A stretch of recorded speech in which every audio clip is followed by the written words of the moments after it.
You've been in a room full of people and felt completely invisible. You've laughed at the right moment, said the right thing, and driven home feeling emptier than before. You know this feeling, and you've never been able to explain it. Let's figure it out together. The room is full. People are laughing. Someone just said your name. There's food on the table, music in the background, and by every external measure, you are not alone. And yet, something sits in your chest that feels like the quietest, heaviest kind of alone you've ever known. Not the alone of an empty apartment, not the alone of a canceled plan. This is a different kind. The kind that happens in the middle of a conversation. The kind that follows you home from a party where everyone seemed to have a great time. The kind that makes you wonder if something is wrong with you. Because how can you feel this way when there are people right here who are supposed to love you? If that's familiar, stay with me. What you're experiencing has a name. Psychologists call it existential loneliness, and it is one of the most misunderstood human experiences because it doesn't follow the rules. Most people think loneliness is about being physically alone, and sometimes it is. But the loneliness that hits hardest, the kind that leaves the deepest mark, is the loneliness of feeling unseen, of being present in a room and feeling like the real version of you isn't there at all. You're performing, you're laughing at the right moments, you're answering questions, but somewhere underneath all of that, there's a version of you that nobody in that room is actually talking to. And that gap between the you that's present and the you that's hidden is exactly where this kind of loneliness lives. This doesn't happen randomly. There are real reasons why some people feel this more than others.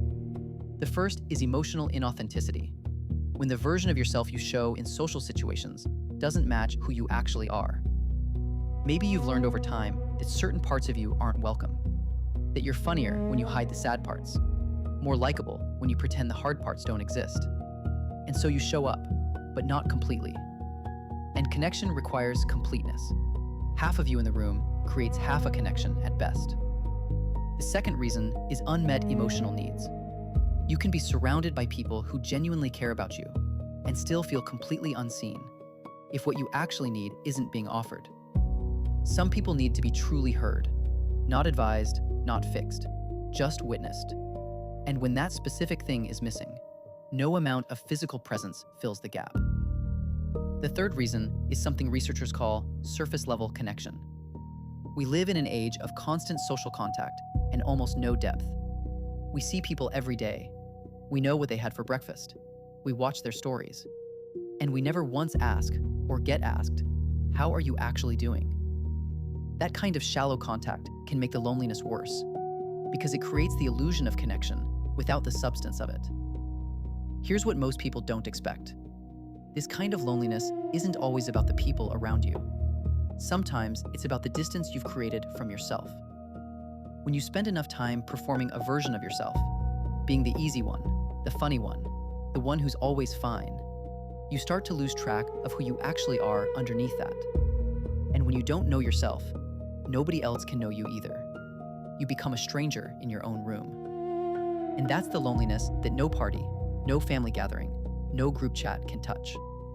The most isolated people aren't always alone. They're surrounded, but they've spent so long being who everyone needed them to be that they have no idea who they are when nobody needs anything. So what do you do with this? The first thing, and this is the hardest one, is to let yourself be seen. Not by everyone, not all at once, just by one person, in one moment. Say something real, something that isn't the performed version. Let someone respond to the actual you and see what happens. The second thing is to notice the difference between contact and connection.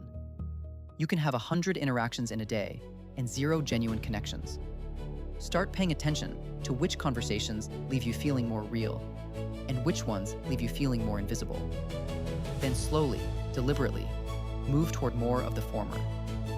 And the third thing, the one nobody wants to hear, is that the connection you're actually missing might start with yourself. Before anyone else can truly see you, you have to spend some time figuring out who that is, what you actually think, what you actually feel, what you would say if you weren't managing how it lands. That's not a small thing, but it's the beginning of the only kind of connection that actually fills the gap. You are not broken for feeling this way.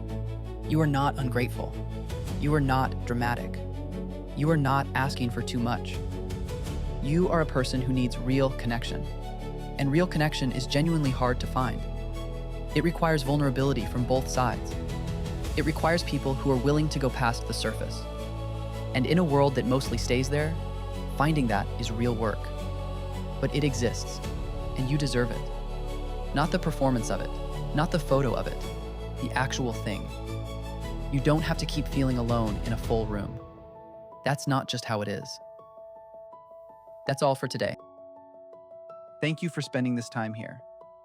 Whatever brought you to this video, I hope something in it helped, even a little. Subscribe if you want more of this. Every week, same place. Take care of yourself.